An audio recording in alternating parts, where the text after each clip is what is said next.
I'm so sorry. Oh, now I need a drink. I'm pissed because I just went over so much stuff. Mm, let me backtrack. All right. Thanks for telling me, man. Amos Gaming. Oh, I appreciate you. I can't believe I was muted. I must have muted it last night when I turned off the game. And okay, because I was trying to go over the basics here of for new players, but really just about like cards. That's why I said something. You looked like you was going in.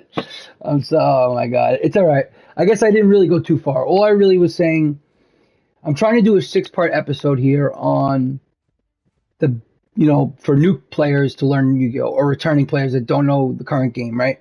And today is just Yu-Gi-Oh 101 basics, 3 card types, monsters, and I'll get back to it because I obviously was muted doing this whole thing. I'm gonna have to clip that whole thing out, but basically, you have effect monsters in the main deck, you have normal monsters in the main deck, and you have other monsters in the main deck, which I'll get into. But there's monsters, there's spells, there's traps at the most basic level. That's what you have. You have 3 types of cards: monsters, spells, and traps. As you can see, I set a trap. Traps are purple, spells are green, and monsters are main deck monsters. That is, main deck monsters are orangish, tannish color, depending on which one you're dealing with. If it's a vanilla, normal, or if it's a effect monster. So this is an effect monster, and this is the effect it could pull off. This Master Duel is helping try to like hold your hand through this a little bit, right? So like if I use this effect, now I could grab any of my punk monsters, right? So, we'll grab Ogre Dance or whatever, right? So that's the gist of it. But what I really want to do is get the field spell on the field. I'll show you.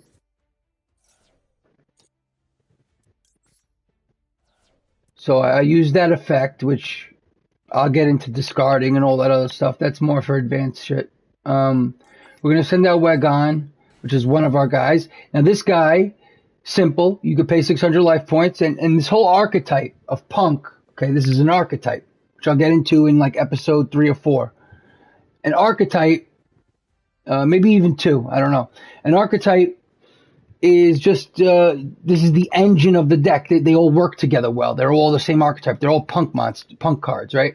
And this card is simple, just like the other one. And the whole archetype is based off paying your life points to do effects, which is beneficial in the long run. But I'm not going to get into all that.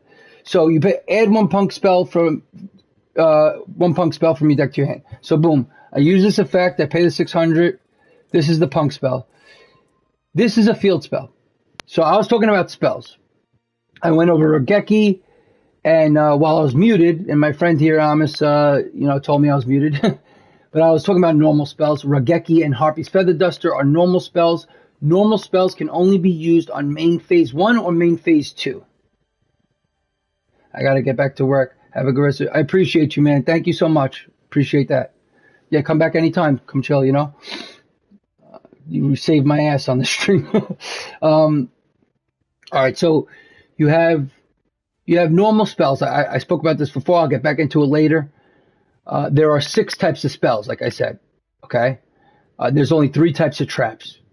Like I said, spells are green. They're all green. Doesn't matter which one. But as you can see on the top of the card, it says field spell, and it has a little symbol. That's the field spell symbol. A field spell goes into a specific spot on the field, and they're important field spells. So, like, I'm going to play it. That's the field spell spot right there. Okay? That's our field spell with the punk monsters. Now, field spells normally, back in the day, they would kind of affect the whole field, as you would think. They affect it in a certain way or another, the whole field. But in today's Yu-Gi-Oh, field spells are extremely powerful, and they mostly help only the person who's playing the field spell. When in reality, the field spell was originally made to really affect everyone equally, but usually that benefits your deck because you're playing it for a reason, right? But now they just make field spells that are way overpowered. So it's very important that you know what they are.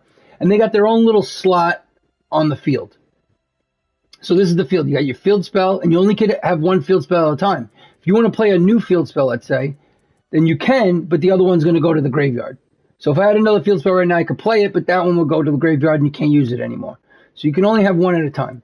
Each player can have one at a time. See, he has his field spell too. The back row is for all spells and traps only. And pendulum, which I'm not getting into. Way too advanced. We're not going to get into that.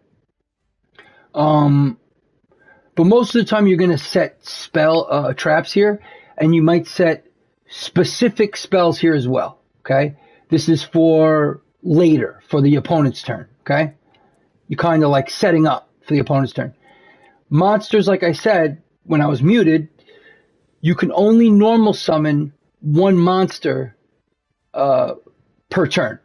So I could do one normal summon, which I did. See, if I press the info button, you see that 0 right underneath the sword where it says total 600 on the left there, and then there's like a little summon symbol and it says 0 next to it. That means I have 0 normal summons left. I already used my normal summon, so I can't normal summon anymore.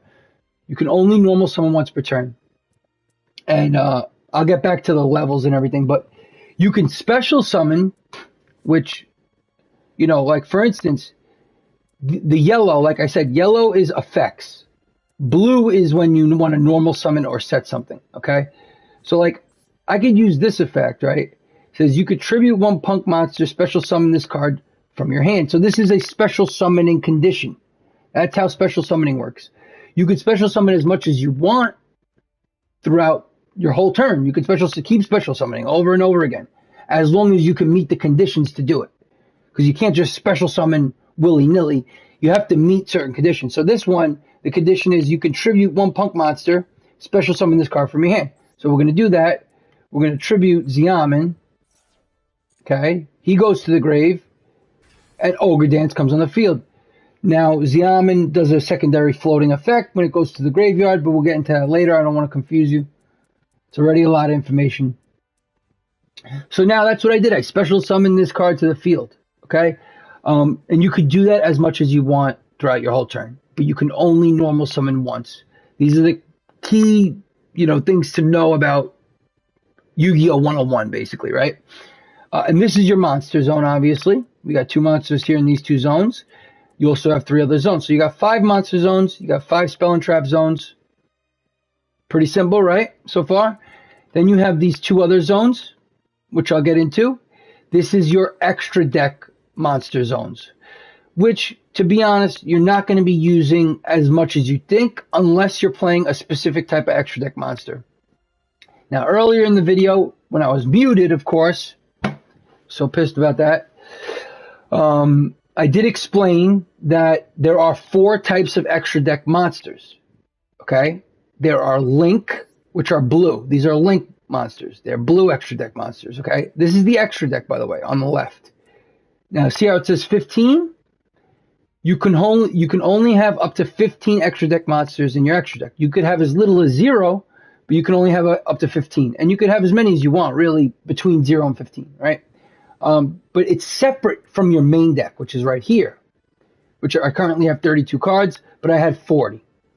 Obviously, I was saying before, when I was muted, that you can only have a minimum of 40 cards in your main deck, and a maximum of 60. So you can have anywhere between 40 and 60 in your main deck. Most decks are 40 because it's just more efficient that way. But you will see a lot of 60 card decks too. All right, and you'll see like 42 card decks, 44 card decks, 46 card decks. I don't know. People want to play the way they want to play, fit in certain cards. It's just the way it is, right? But it's that simple.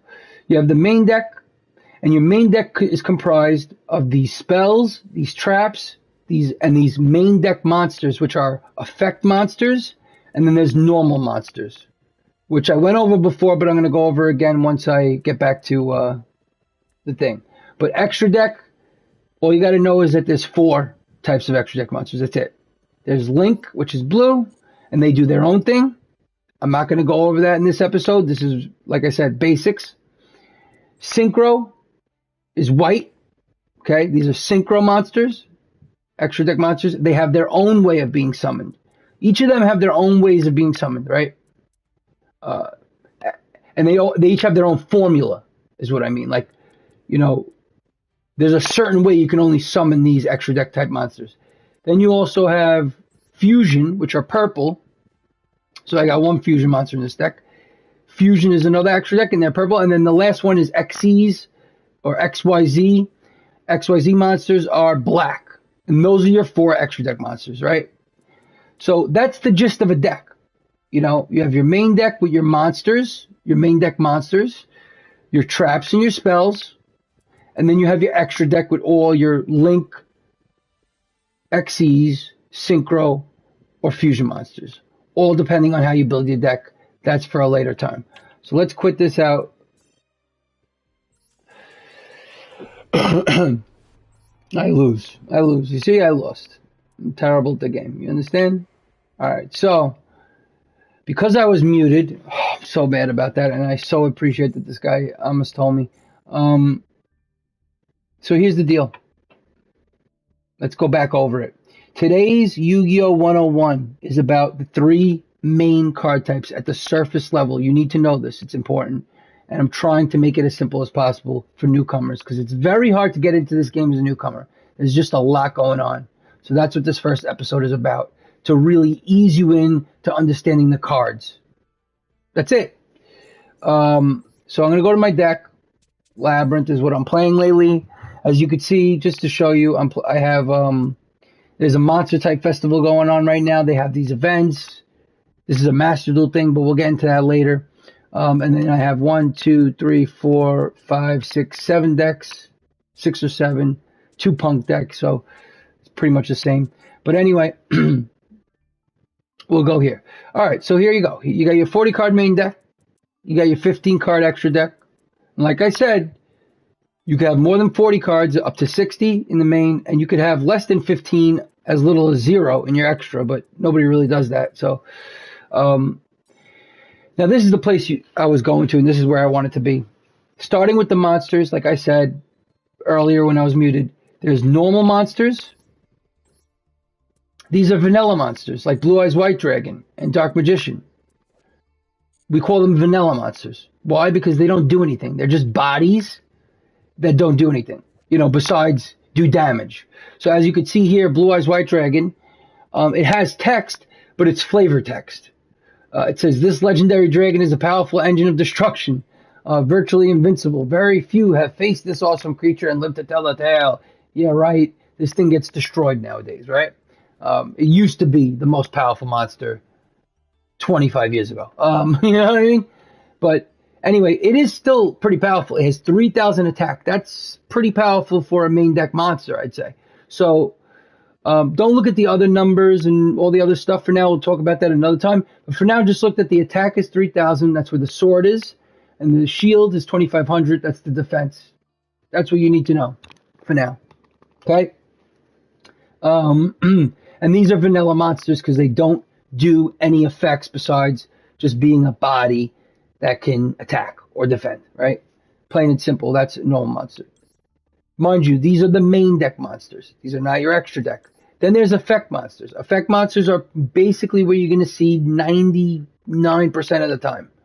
95% of the time, it's going to be effect monsters that everyone plays. Why? Because they're not only big bodies that you could get on the field and attack with, but they do a bunch of different effects. I mean, look at this card. I don't even know what this card does. I'm not an expert. I don't know every card. Nobody knows every card. So don't be overwhelmed. It takes baby steps. I learned this game on my own. When I started playing Master Duel, I used to play Yu-Gi-Oh! And Magic the Gathering back in the day when I was younger. I'm 35 years old. When I was a kid, you know, I used to play these games. So, but I haven't played it since then. Master Duel came out. Then I started playing it again. I had no clue what was going on. You know, and I didn't look up things. No one told me what to do. You know, I looked at the rule book a little bit, which was really boring.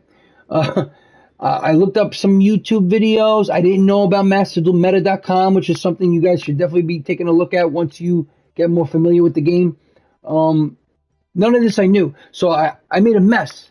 I just winged it, and I made crappy decks that I didn't know how to play that were very complicated, and then I ended up having to get rid of a lot of my crafting points that you need to make these decks and stuff. I ended up making a Dark Magician deck because I was following, shout out to my boy Loza, who does all Dark Magician content. You could check him out on YouTube. He's great. And he's funny. He he does all Dark Magician. He loves Dark Magician. He's all about Dark Magician. So I learned through him that, okay, let me play some Dark Magician. This might be a good deck. It might be cool. It's not a good deck. And he'll tell you that himself. It's just not a good deck right now. I couldn't make it past the gold tier 1. And we'll get into the ranking system of Master Duel, but really I wasn't very high. I got fed up with the game because that was the only deck I had because I wasted all my resources because no one told me what to do. And that's the problem with Yu-Gi-Oh right now. In general, is that there's no easy way for you guys to come in to learn this game as like a step-by-step course about this game, because you really need a course for this game. Okay, it's inevitable. And I'm trying to make it as simple as possible. This is going to be 6 episodes of this course. I'm going to try to make it as short as possible each episode, but we're going to start with the basics, like I said. This is an effect monster.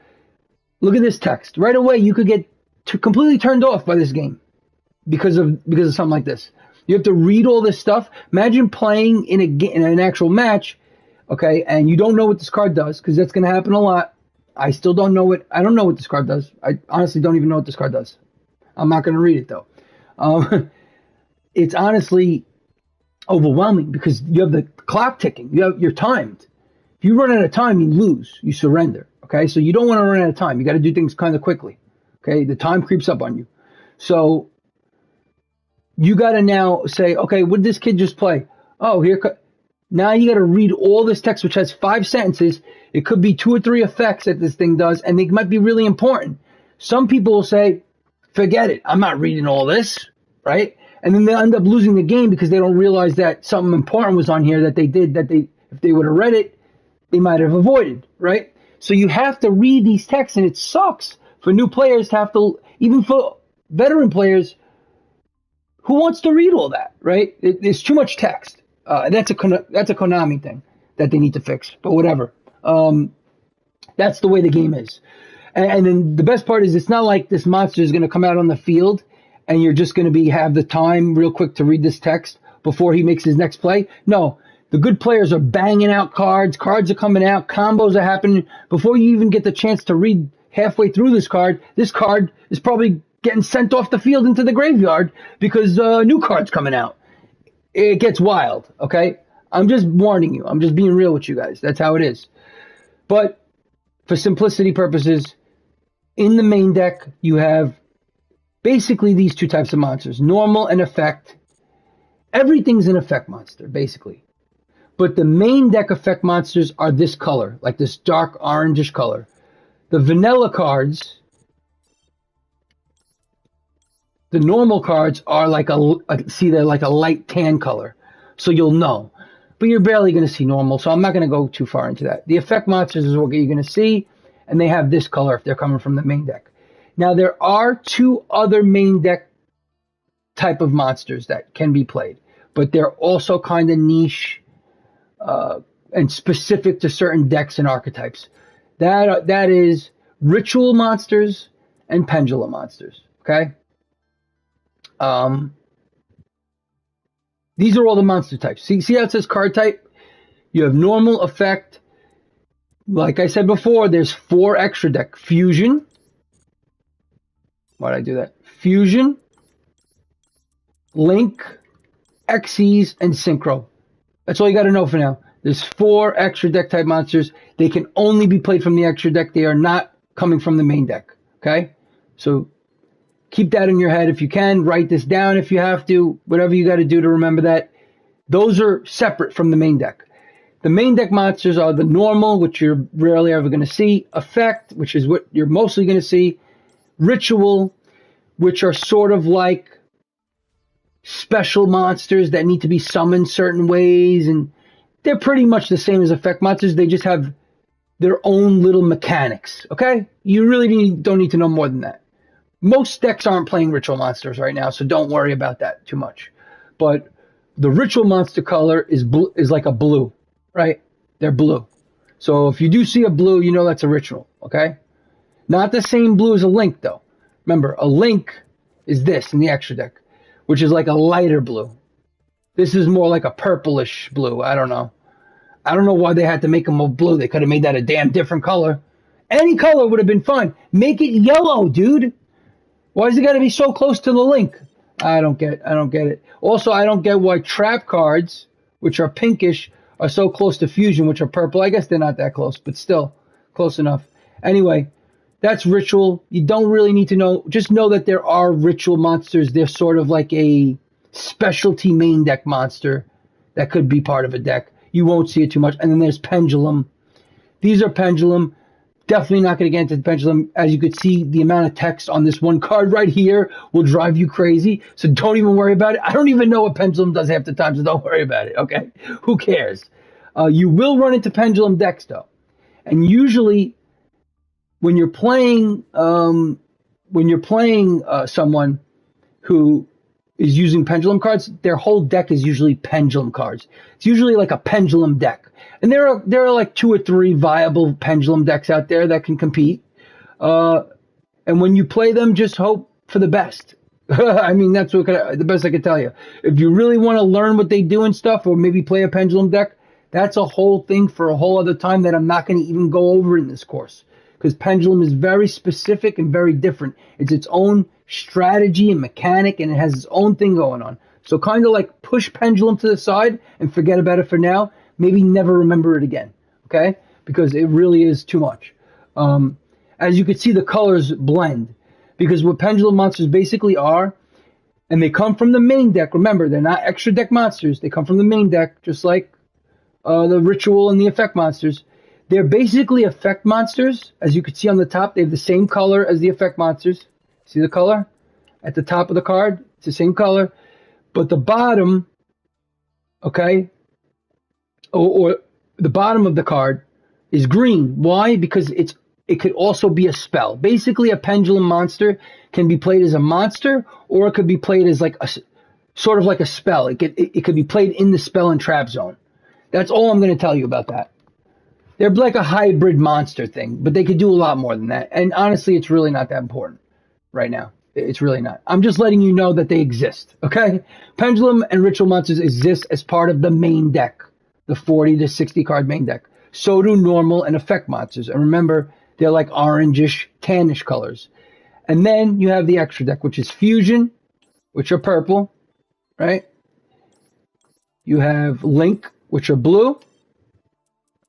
You have XEs, which are black. And you have synchro, which are white. Pretty simple. I don't know what I just did. That's it. Those are all the monster types. Now you know all the basic monster types. I just taught it to you. That's it. Okay?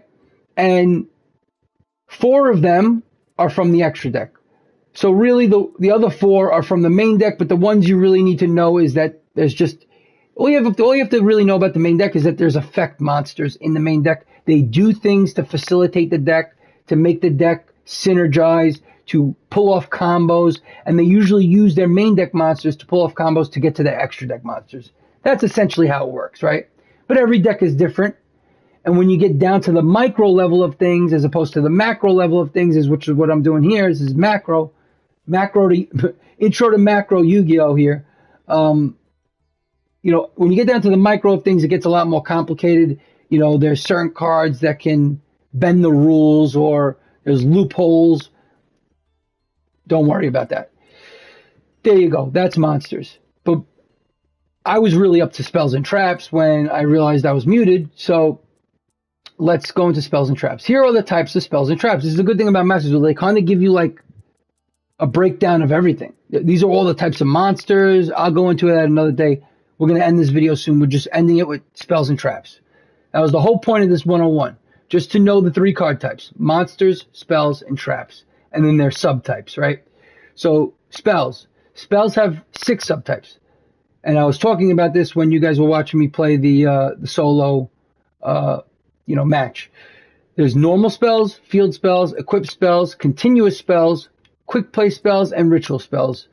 Real quick, ritual spells, barely going to see them. Doesn't really matter unless you're playing ritual monsters. Obviously, look, see the connection? Ritual monsters, ritual spells, they're connected. Basically, ritual spells can summon ritual monsters, they can add ritual monsters to the hand, they do all different things, but they're connected to ritual monsters. So they're the least important of the spells, or the ones you'll see the least. The rest can be very important. The equip spell, probably not as much, but normal spell. Rageki. This is what I was talking about before when I was muted. Destroy all monsters your opponent controls. As I showed in the video where I was doing the solo match, normal spells. Okay, the thing about spells that make them different from monsters, and this is what I really wanted to tell everybody. Monsters, you can only normal summon one monster per turn, each player, right? And you can only normal summon a monster that's a level 1 through 4 without hindrance. So like Maxi is a level 2, as you can see. On the top left, you see it says a star and there's a 2. That's a level 2. Ariana, the Labyrinth Servant, is a 4, as you can see the star on the 4. Anything level 1 through 4 can be normal summoned with ease. But once you normal summon, you can no longer normal summon the rest of that turn unless you have specific cards that allow you to do so. That's niche things, but you don't need to know about that. When you get higher now, levels 5 and 6 monsters can also be normal summoned, but they need to tribute a monster on the field to be normal summoned. So in order to normal summon a level 5 or 6, you need to have some sort of monster on the field, any monster, and then you tribute it, and then you can normal summon that 5 or 6. Okay? But let's say you normal summon this 4 first, because 1 through 4 you can normal summon without tributing. Now you want to normal summon like an 8, let's say, like this is an 8. You can't, because you can't normal summon anymore. When you tribute summon, you're normal summoning, unless the card otherwise says so. So that's why the bigger monsters are harder to get out, because you need to special summon them, really. You're not going to normal summon them. You're normal summoning your lower level monsters almost 99% of the time. You know, unless you somehow get back around to your turn, they didn't kill your monsters or anything, and now you could actually normal summon your bigger monsters. To continue that, after level 5 and 6 monsters, which need to tribute 1, levels 7 through 12, which level 12 is the highest monsters you can get. There's no higher than level 12 monsters in the game. 12 is the highest. Okay? When you have levels 7 through 12, need to tribute 2 monsters on the field to normal summon themselves. So very difficult to summon the bigger monsters through normal summoning. Okay? So remember that. All you have to do is remember this. Write it down if you have to. Levels 1 through 4 monsters can normal summon without tributing. So you just normal summon them, no problem. Levels 5 and 6 monsters need to tribute 1 monster on the field, and levels 7 through 12 need to tribute 2. That's all you got to know about normal summoning. So what ends up happening is you normal summon the smaller monsters, the 1 through 4s, and you special summon the other monsters, because you can special summon monsters as much as you want per turn. You can just keep special summoning the entire turn as much as you want, because it's special summoning. Why? Because you need to meet a certain condition in order to special summon a monster, especially from the main deck. When we're talking about special summoning a monster from the main deck, you need to meet a certain condition. So for instance, Lord of the Heavenly Prison, that's too much text for you it's too much. I'm not going to do that to you. Basically, it'll say, in order for this card to be, it'll say, if you do this, this card could be special summoned. Basically, that's what it comes down to. That's how you get the bigger monsters on the field, right? Sometimes you have to pay a cost. Sometimes you have to, make a sacrifice, a tribute, whatever. But that's how special summoning works. Now, when it comes to the extra deck, summoning monsters from the extra deck is also special summoning, but it's a little different. Because when you special summon a main deck monster, a condition needs to be met to do that. There needs to be some sort of condition met to special summon a main deck monster. But when you special summon an extra deck monster, you just need to use the formula that it takes to special summon that specific extra deck monster. So, as long as you have the right materials, and that's what it's called, materials are the monsters or spells or whatever you have on the field that can get you to these extra deck monsters. They're used as materials. So a lot of times you might have 2 monsters on the field. They'll be used as materials to summon, fusion summon a monster, let's say, or synchro summon a monster. And then those 2 materials go to the graveyard and then, or whatever, they're gone, they're used.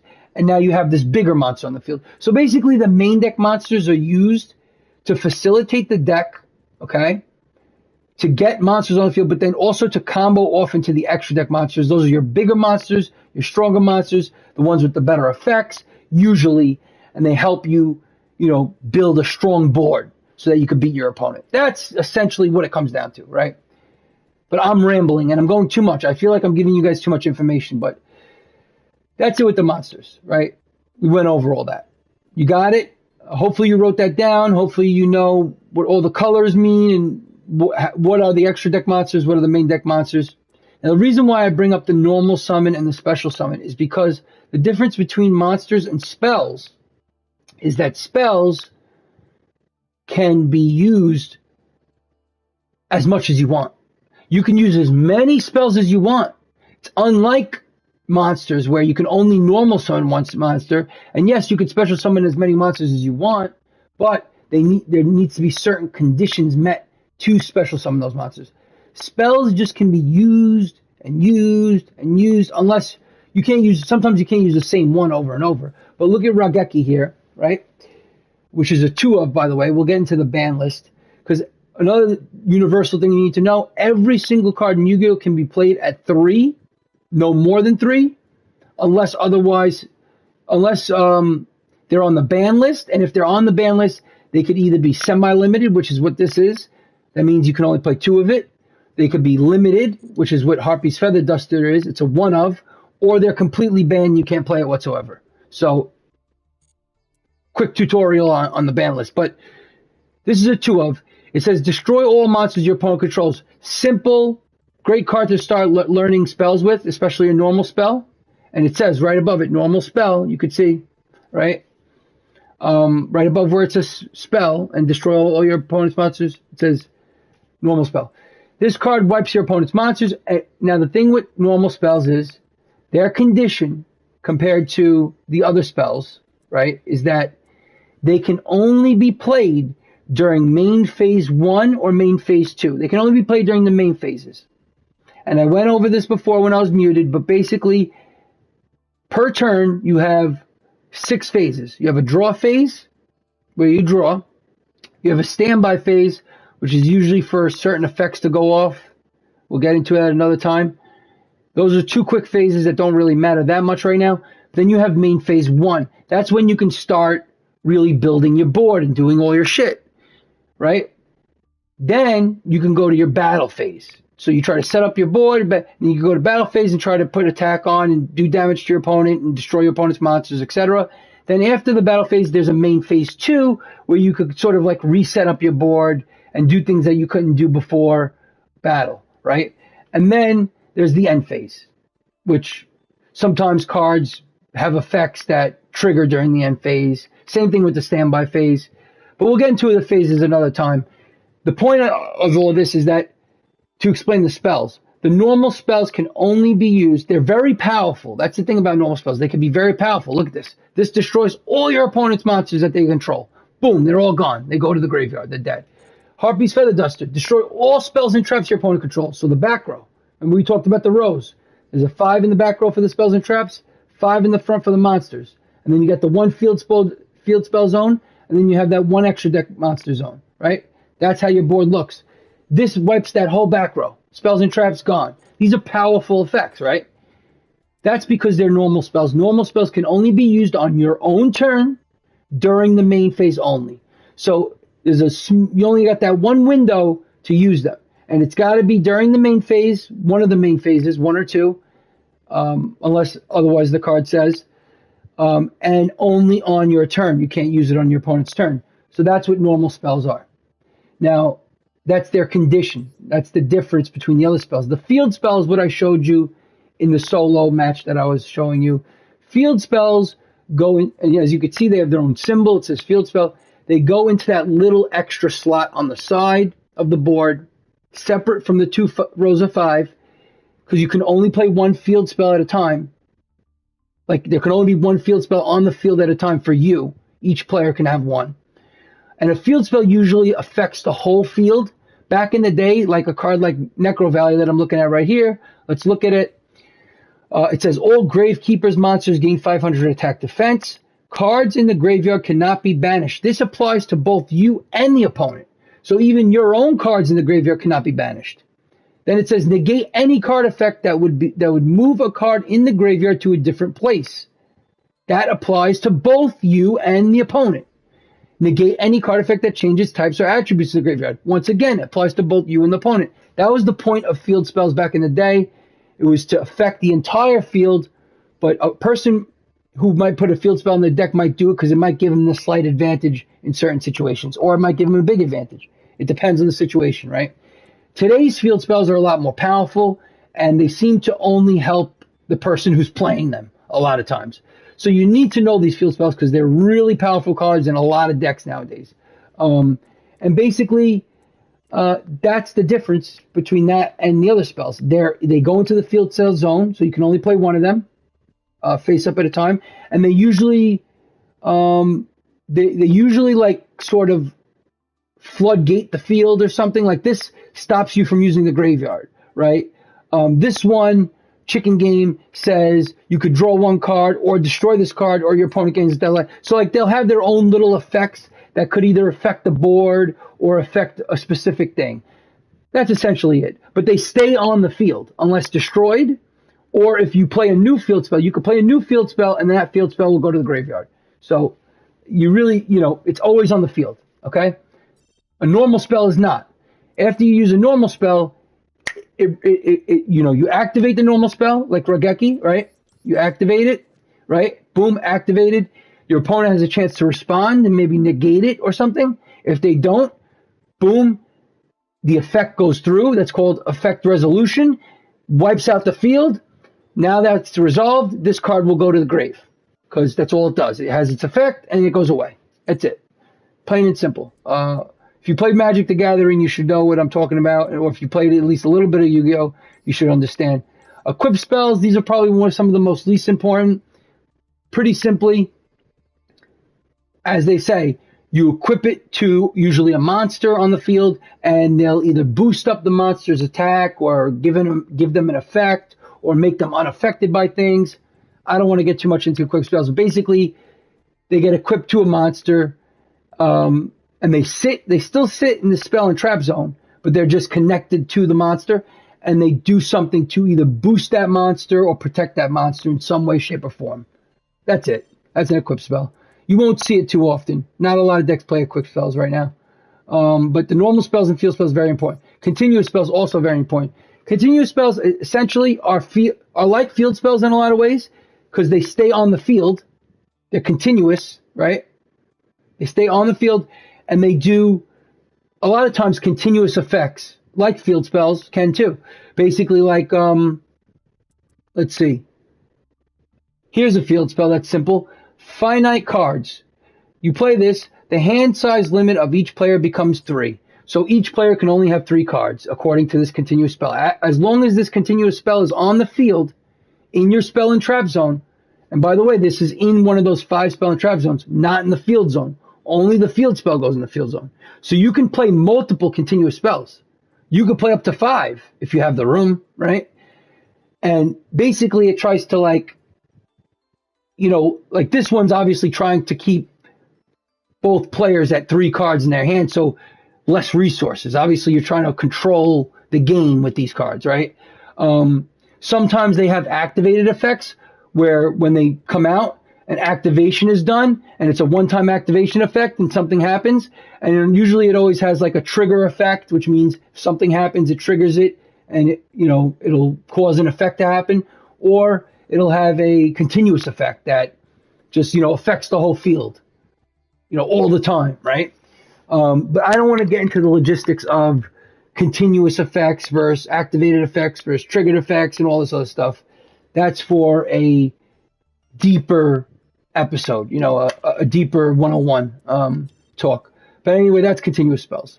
Sort of similar to field spells, but they're different because basically they go in the spell and trap zone as opposed to the field spell zone. Then I told you about ritual spells already. I'm not getting into that again. You rarely will see them, and if you do, it's really not going to matter for you unless you're playing a ritual deck. Like I said, they're connected to ritual monsters in a way, and very connected in a way. And then you have quick play spells. These are some of the best ones. The reason why is because all these spells that I mentioned, all of them, can only be played on your turn. No spells can be like activated and actually played from your hand on your opponent's turn, right?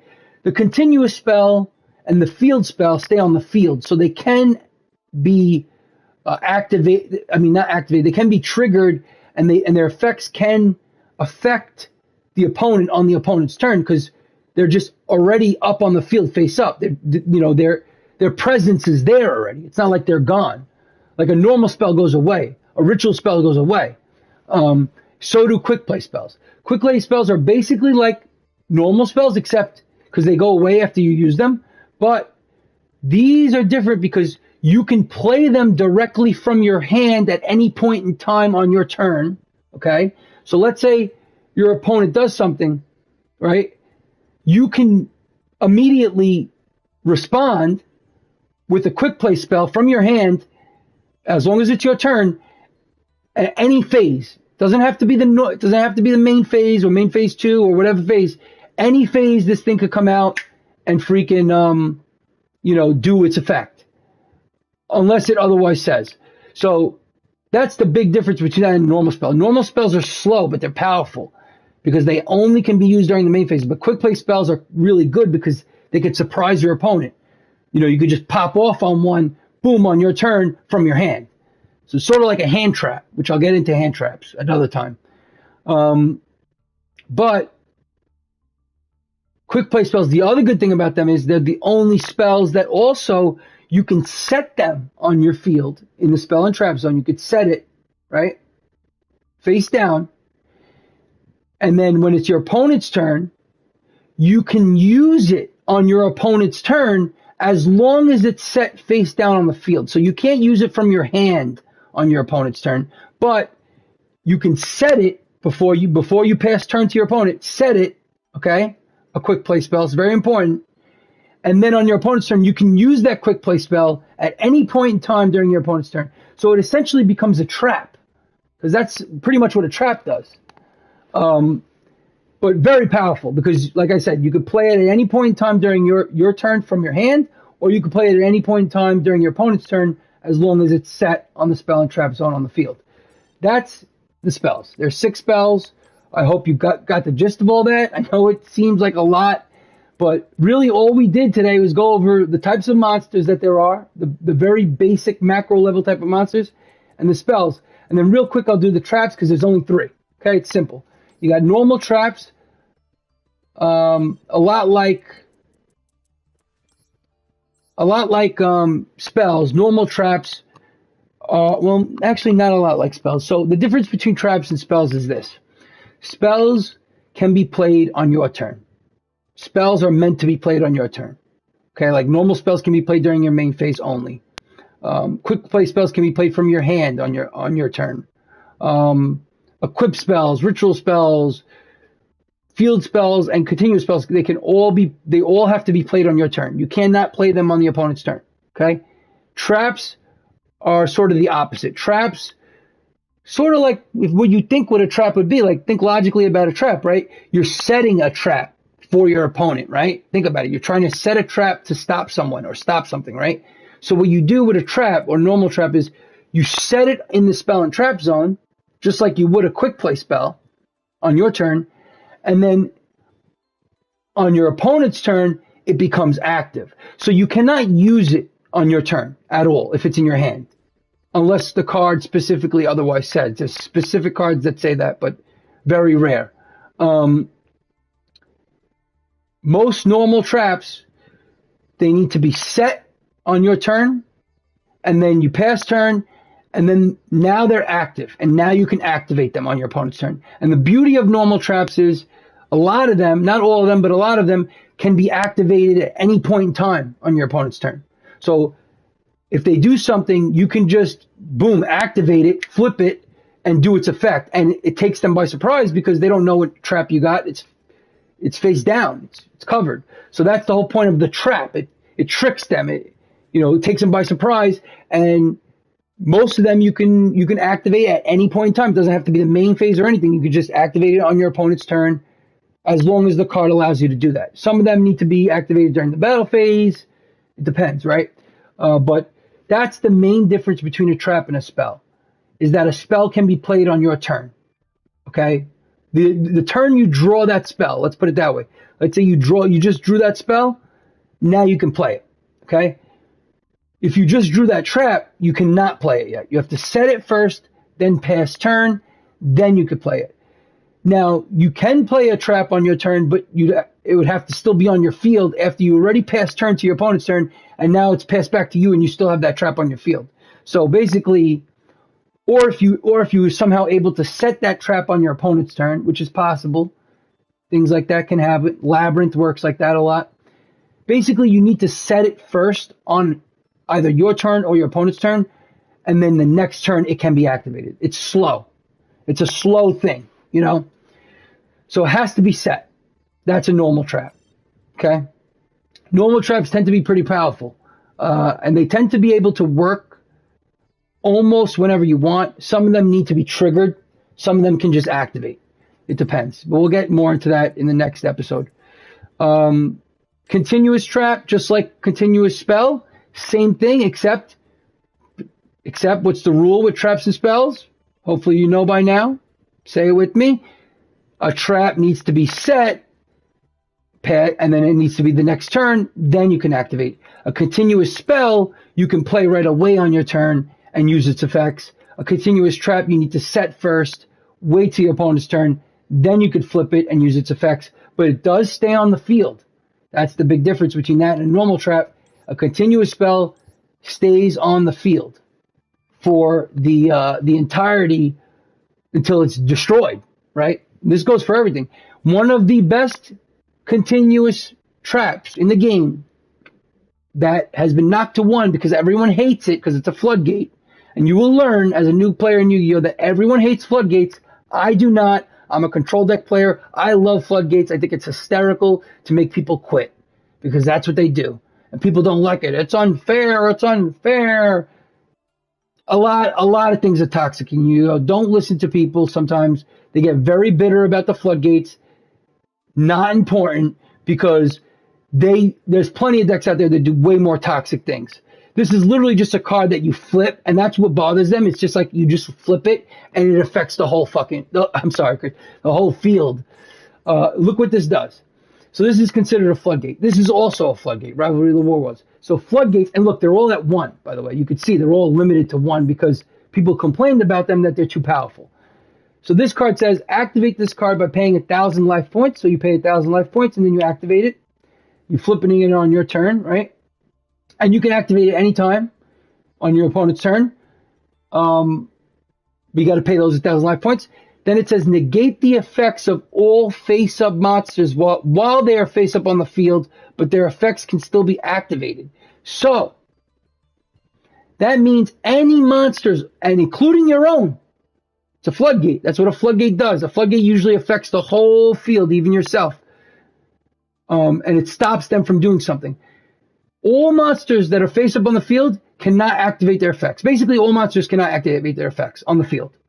All the monsters on the field, no matter what their effects are, they can't activate it. So basically, it turns the game into, it goes from, the Stone Age of Yugioh.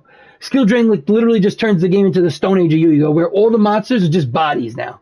They're just big bodies or small bodies, and now it becomes a battle of, beat sticks. Who's the bigger beat stick now? Who's going to beat over each other? And that's why skill drain can be really good, because if you got big monsters on the field, you use this, you stop your opponent from getting to their big monsters, and they're stuck.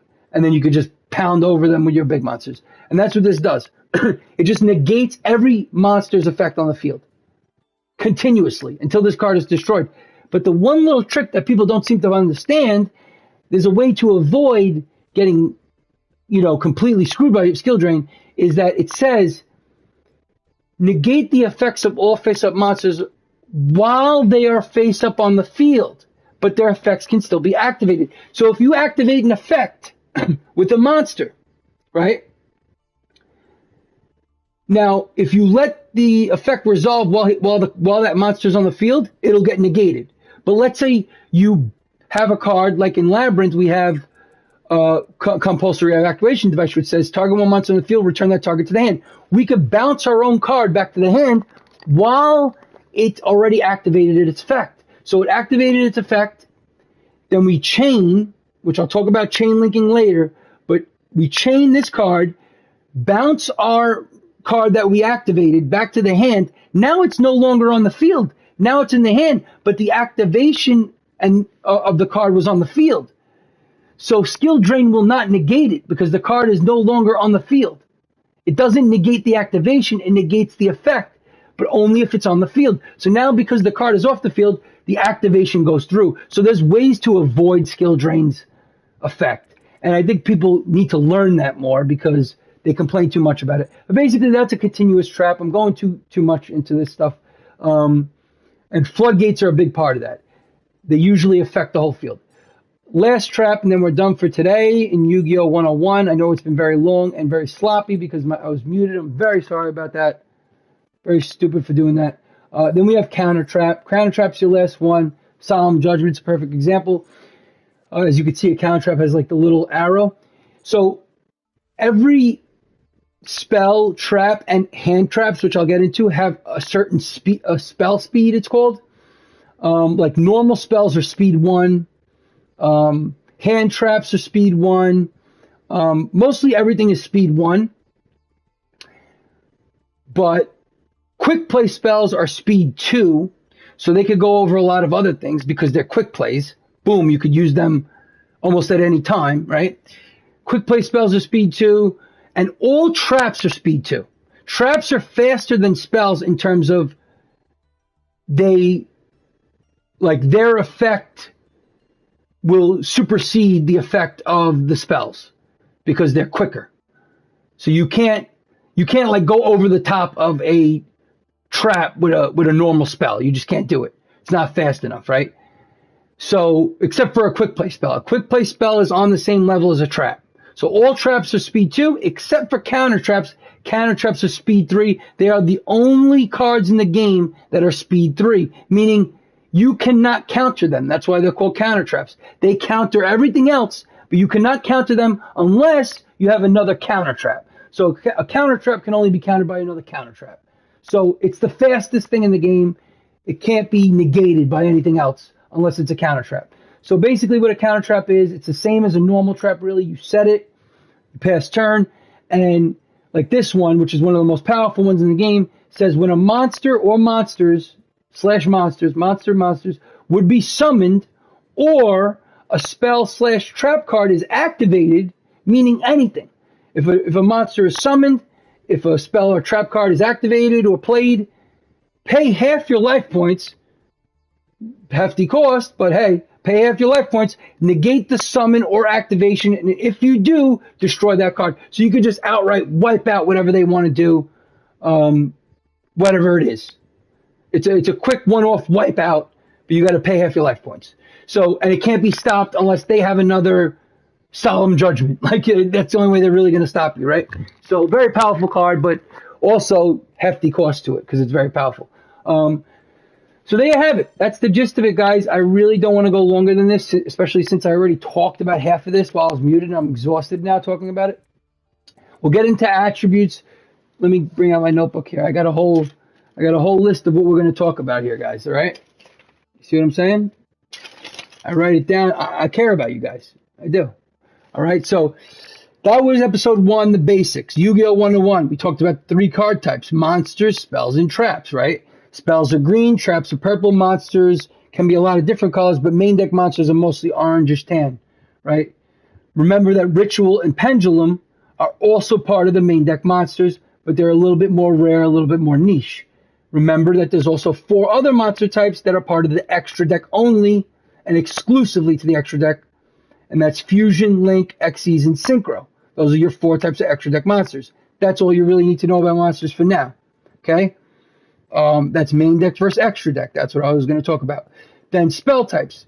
We already talked about it. You got normal spells, continuous spells, field spells, quick play spells, ritual spells, and equip spells. The ones you really need to concern yourself the most with are normal spells, field spells, the continuous spells somewhat, and the quick play spells.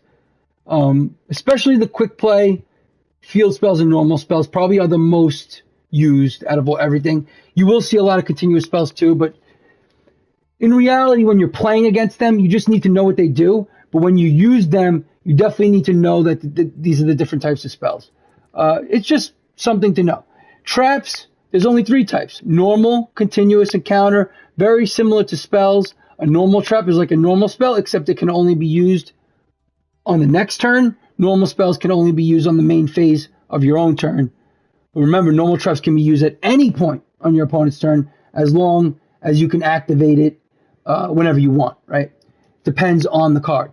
Continuous trap, very similar to continuous spell, but same thing. It has that distinction between trap and spell.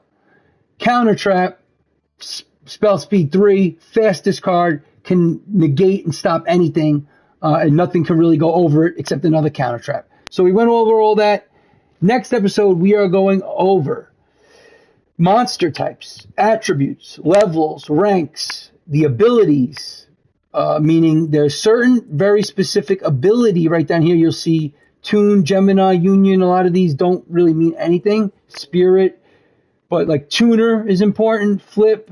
I mean, that's not going to be too much. That'll be a short thing. But basically, we're going to talk about the monsters, their types, their attributes, their levels. We're going to get deeper into the extra deck, talk about what each extra deck monster does and how they're summoned to the field and everything like that. Basically, that's it. We're just going to go really in-depth on the monsters on episode 2. Episode 3, we're going to talk about the archetypes and deck building. We're going to talk about strategies. We're going to talk about combo decks versus control decks, which is a big deal in the meta, and how to get started on building your deck, right? This is also part of choosing what decks to build and understanding the Yugi-verse. Later, we'll go into like how to manage your resources in Master Duel, stuff like that. I'm going to have an advanced course episode about hidden effects, rule exceptions, and the meta. And then the last one's going to be like a training / experience for new players, the best approach, how to train, how to learn the game, and final tricks and tips to gain an edge in Yu-Gi-Oh! Master Duel. This is mostly Master Duel. I'll get into TCG stuff too, but like it's a different game, sort of, in big ways. But for now, that's all you need to know. I'm not going to overwhelm you. We'll go into all these different monster types and the levels and all that stuff next time. But yeah, that's it. I hope you enjoyed. Shout out to my man, Amos Gaming. I really appreciate you for letting me know that I actually muted my freaking headset this whole time. But hopefully, I think you got the whole gist of it. Oh, look, I got a little something here. Wow, they gave me something because I'm being educational. No, I don't know what they're giving me here. These are gems, by the way. We'll get into the Master Duel as well, like the UI of all this. But thanks again for watching. I appreciate y'all. Catch me on YouTube. Catch me on Twitch. Dread_cast. That's my, my tag name for everything. Twitter, what have you. Also, you join my Discord, Dreadful Gaming.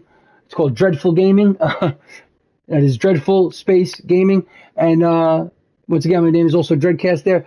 Look for me everywhere. I'll be doing these Yu-Gi-Oh! Starter things, and I'll also be playing on Twitch a lot and just playing the game. That's not really going to be for beginners. That's just going to be for people who enjoy watching the game, maybe enjoy watching replays.